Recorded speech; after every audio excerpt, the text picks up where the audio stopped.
So I had this theory in my head, rambling around for a while, and in hype for the new Venom movie that comes out this Friday and Spider-Man No Way Home, I thought it would be time to share my thoughts of everything we know so far from both movies. So, there's been a rumor going around that Venom end credit scene shows Spider-Man, Tom Holland's Spider-Man, and basically confirming Venom's in Spider-Man No Way Home or is a part of the MCU.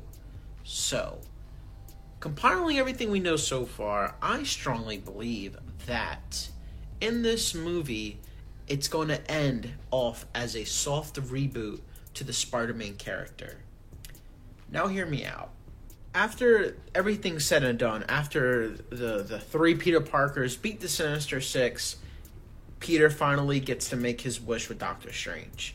And throughout this movie, he realizes everyone needs to not know he's Spider-Man. He can't have Mary Jane know. It just, everybody needs to know he's not Spider-Man, which means the Avengers as well, which creates a new universe. Not like a brand new universe, but a universe in which none of the Avengers or anyone at all know that Peter Parker is Spider-Man. Now, they have memories of Spider-Man, but they don't have memories of Peter Parker as Spider-Man. The only person who has memories of the past universe pre-Wish and after Wish is Peter Parker. So he knows that he cannot tell anybody his identity, otherwise his family, his friends will be in danger. But in this new rebooted world, the villains that he's been fighting throughout this movie, the Green Goblin from 1, the Doc Ock from 2, the Electro from Amazing Spider-Man 2, Lizard from Amazing Spider-Man 1, Sandman from 3, and etc. Instead of them going home, they get rebooted into this new reality. So, for example, the Lizard is his high school professor. Doc Ock is also his high school professor, but they haven't become their villain forms yet. Norman Osborn is the head of Oscorp in this universe, and etc. They all have new lives and new chances of life in this new reality, and they all know him as Peter Parker, not Spider-Man.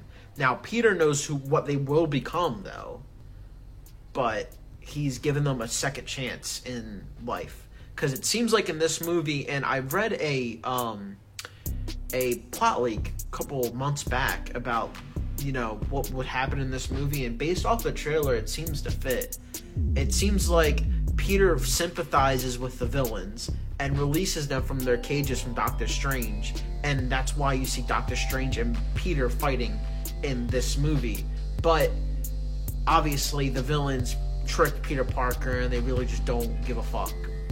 But still, Peter sympathizes with them because they were killed by their respected Spider-Men in their universe.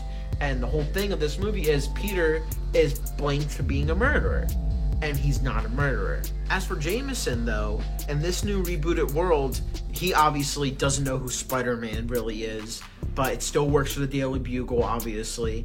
And since Peter knows Jameson doesn't like Spider-Man, right?